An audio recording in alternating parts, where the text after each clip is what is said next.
नमस्कार, मैं नियाज खान और आप देख रहे हैं एनएमएफ न्यूज। देश का सबसे बड़ा चुनाव आम चुनाव की तारीखों का ऐलान हो चुका है। चुनाव आयोग ने प्रेस कॉन्फ्रेंस के माध्यम से चुनावी प्रक्रिया की सारी डिटेल्स साझा कर दी है।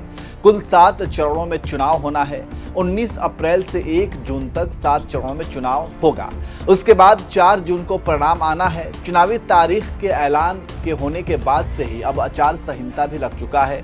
इसलिए सभी पार्टियों और नेताओं को चुनाव आयोग द्वारा बनाए गए नियमों का ही पालन करना होगा और अगर कोई नहीं करता तो फिर चुनाव आयोग उसके खिलाफ एक्शन लेगा। एक तरफ आचार संहिता लागू हो गया है तो वहीं दूसरी तरफ इलेक्टोरल बॉन्ड को लेकर सुप्रीम कोर्ट ने भी एसबीआई से सारी डिटेल्स चुनाव आयोग को सौंपने की बात कह दी है। हालांकि एसबीआई ने कुछ जानकारी चुनाव आयोग को सौंपी थी, लेकिन पूरी जानकारी नहीं होने के बाद फिर सुप्रीम कोर्ट ने एसबीआई को फटकार भी लगाई थी और पूरी जानकारी सौंपने को फिर से कहा है।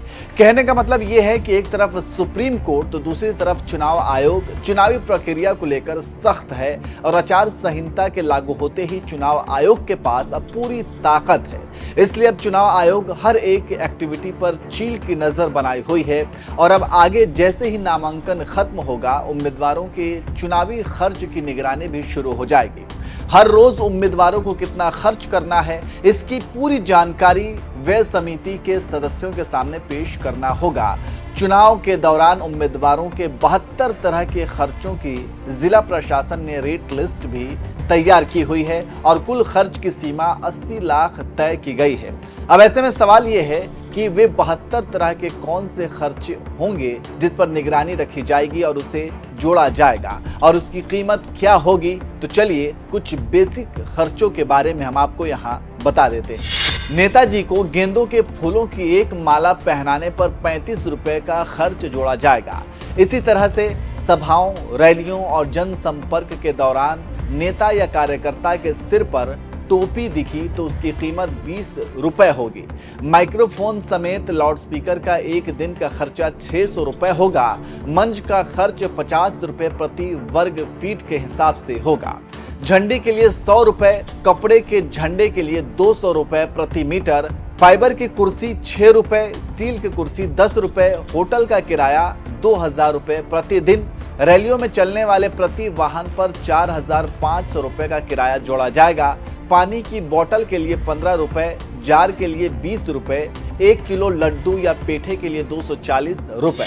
तो ये कुछ बेसिक खर्च हैं जिसे चुनाव आयोग द्वारा तय किया गया है और इसी के हिसाब से उम्मीदवारों को खर्च करना होगा और कुल खर्चों की सीमा जैसे कि मैंने आपको पहले ही बताया कि 80 लाख रुपए है। इन पैसों को आपने कहां खर्च किया, कैसे खर्च किया, पूरा ब्यौरा उम्मीदवारों को व्यय समिति के सामने पेश करना होगा। तो इस तरह से आप समझ गए होंगे कि चुनाव आयोग एक एक चीज पर कैसे नजर रखेगा। वहीं पार्टी और उम्मीदवारों को इन नियमों को सावधानी पूर्वक पालन भी करना होगा, नहीं तो फिर उन्हें महंगा पड़ सकता है। वैसे आपको बता दें कि लोकसभा चुनाव के लिए पहले चरण का 19 अप्रैल को मतदान होगा। दूसरे चरण में 26 अप्रैल को मतदान होना है। तीसरा चरण 7 मई को होगा।